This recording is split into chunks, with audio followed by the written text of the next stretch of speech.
everyone. Welcome to our webinar. We're excited to have you join today. This webinar is about ASCQR reporting. So whether you're looking to refine your approach or get started in ASCQR, this session is designed to equip you with the insights and strategies needed for success. We have an incredible panel today with us, and they bring a vast knowledge in regulatory standards, data reporting, and quality improvement for ambulatory surgical centers. I'll take a moment to introduce and get started with myself. Hi, I'm Courtney Shimborski. I'm the manager of our value-based care team. We also have Lizzie Torres, who is our ASCQR advisor, Sarah Hakim, who is our health policy manager, and Renee Fryer, our VP of Value-Based Care.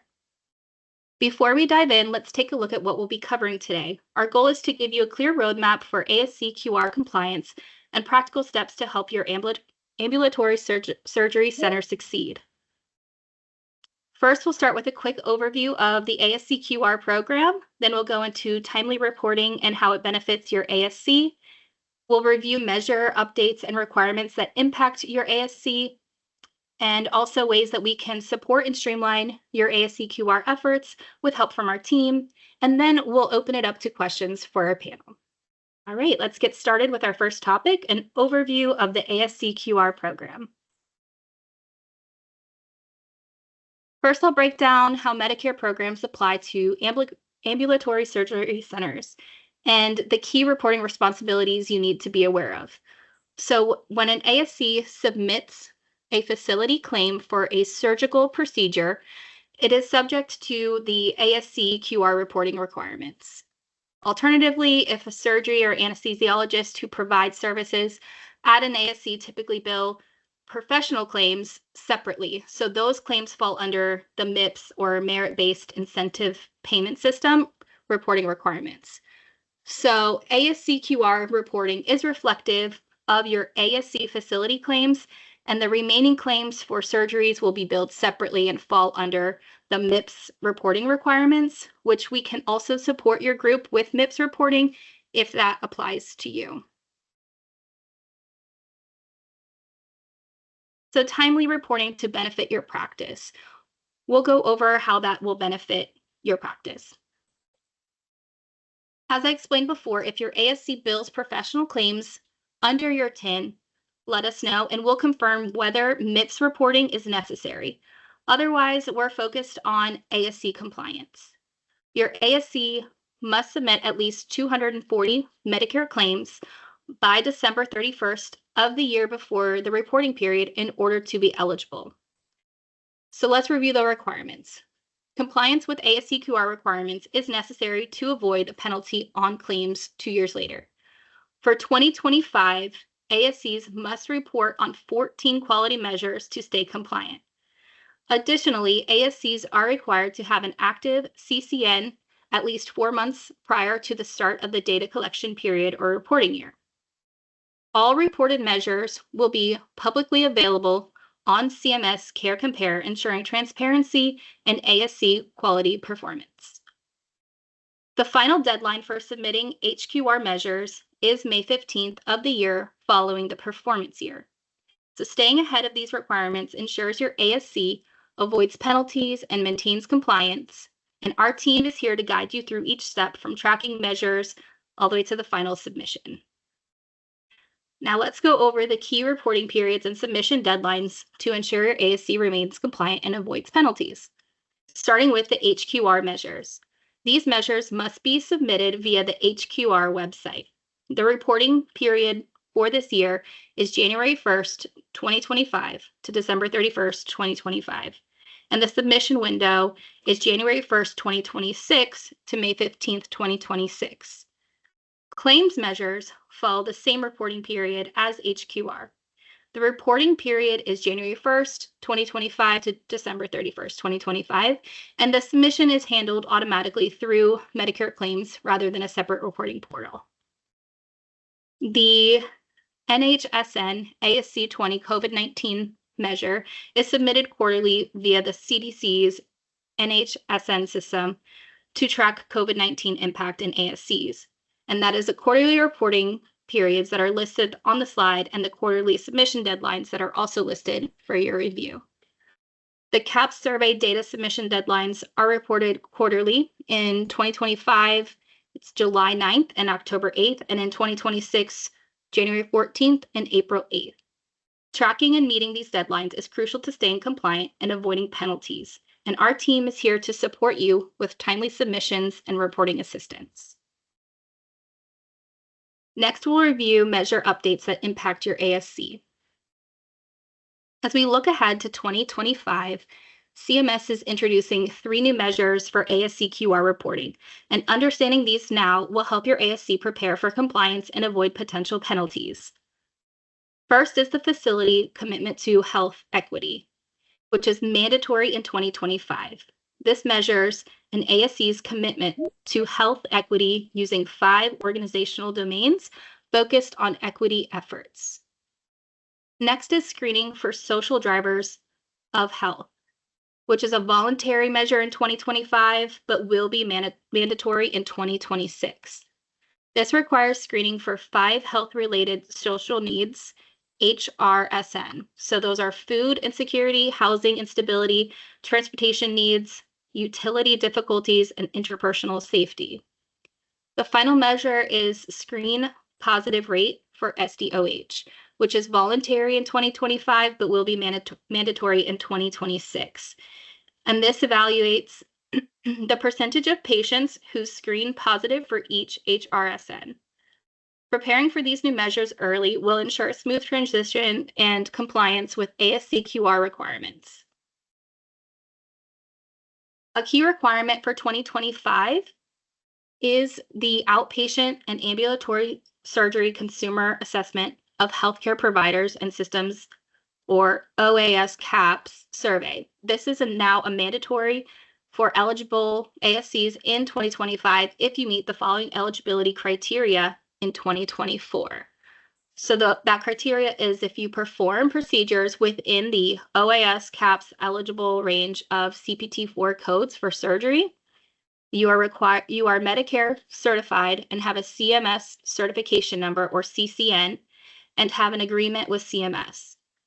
If you bill under the ASC payment system when submitting claims to CMS, and if you are eligible to participate in the ASCQR program. So those are requirements that you need in order to be eligible.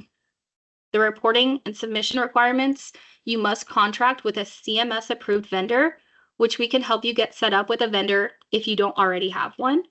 And the survey should be initiated 21 days after the sample month ends, with the latest initiation date being 1 month plus 14 days after the sample month ends. So I wanted to emphasize that if you have not already started for the month of January 2025, the last day for the vendor to initiate the survey is March 14th, 2025, and keeping in mind that they will likely need a few weeks to get started prior to that deadline. As I mentioned before, there are quarterly data submission deadlines in 2025, July 9th and October 8th, and 2026, January 14th and April 8th.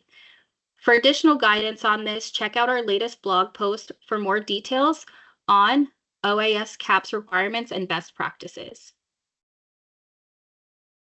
Now we will discuss ways we can support and streamline your ASCQR efforts. Our goal is to help you focus your resources where they matter the most, providing quality patient care while we take care of the complexities of ASCQR reporting. Here's how we streamline the process. Starting with our responsibilities, we get access to HQR and NHSN and confirm your reporting requirements. We focus on training and guidance, and we train your team on ASCQR program requirements so you stay informed and prepared. We assist with the setup and any reporting tracking needed for each measure to ensure seamless data collection. And we take care of submitting all measure data accurately and on time. And we review finalized feedback reports. And then we monitor program changes and updates as they become available to keep you updated on any ASCQR program changes. And then your responsibilities for us would be to assist us with gaining access to the necessary systems, Implement our suggested tracking methods for measures, and keep an eye out for reminders from our team about upcoming deadlines. So by working together, we can ensure your ASC remains compliant while minimizing administrative burden. Now let's move on to our final section of Q&A with our ASCQR panel. I wanted to go over OAS caps just for a little bit more information, because even though it's not a new measure, 2025 is the first year that it's mandatory.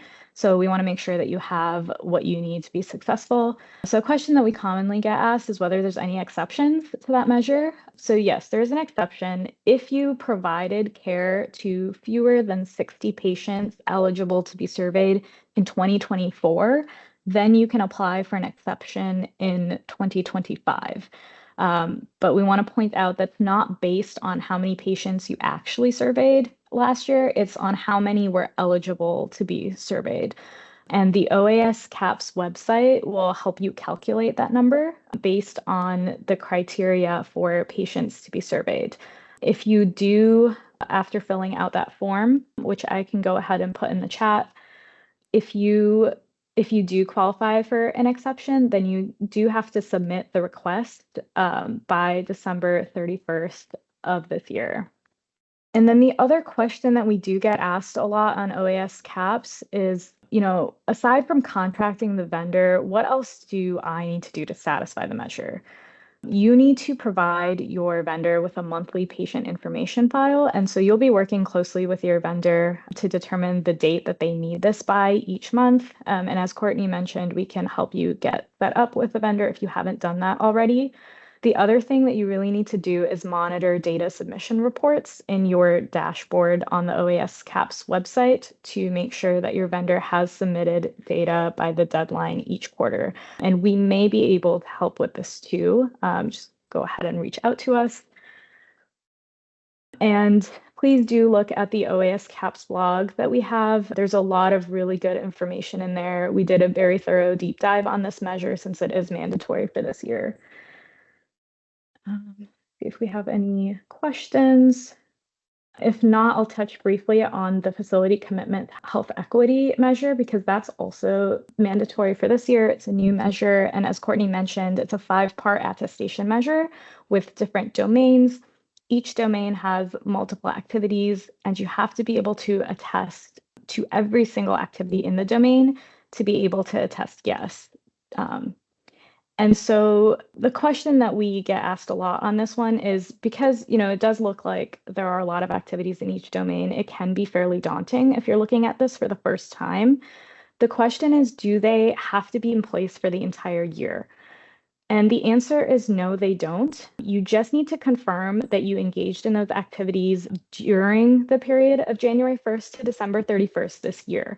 So you can complete qualifying activities at any time within this reporting year to attest yes. So for example, in the first domain, one of the activities is that you need to have a written plan for advancing health equity. But if you don't have that yet, it's okay because you still have time to create that this year. It didn't have to be in place starting January 1st. Another question on that measure is whether it impacts your reimbursement. And the answer is no. Your score does not impact reimbursement. Simply completing the FCHE measure or questionnaire will fulfill the measure, but your score won't affect reimbursement. So even if you attest no to a domain, it won't affect reimbursement as long as you complete that questionnaire. And the questionnaire will be open from April 1st, 2026 to May 15th, 2026. So you just need to complete that before the submission deadline next year. So just wanted to go over those points, and we can, if anybody else has any questions, we can answer those. And we'll wait a few moments. Otherwise, I'll pass it back to Courtney to wrap us up. I don't see any other questions. Thank you for answering those common questions for us. So that will wrap up our session today, and we appreciate you guys taking the time to learn about ASCQR compliance and how to navigate reporting requirements successfully. And we hope this webinar has provided you with valuable insights and actionable steps. If you're ready to take the next step and get started, it's simple. Just set up a free ASCQR consultation by emailing us at letschat@anatomyit.com or visiting anatomyit.com/value-based care. For ongoing updates, check out our latest ASCQR news and be sure to check out our blog at anatomyit.com/blog. And again, thank you for joining us, and we look forward to supporting your ASCQR efforts.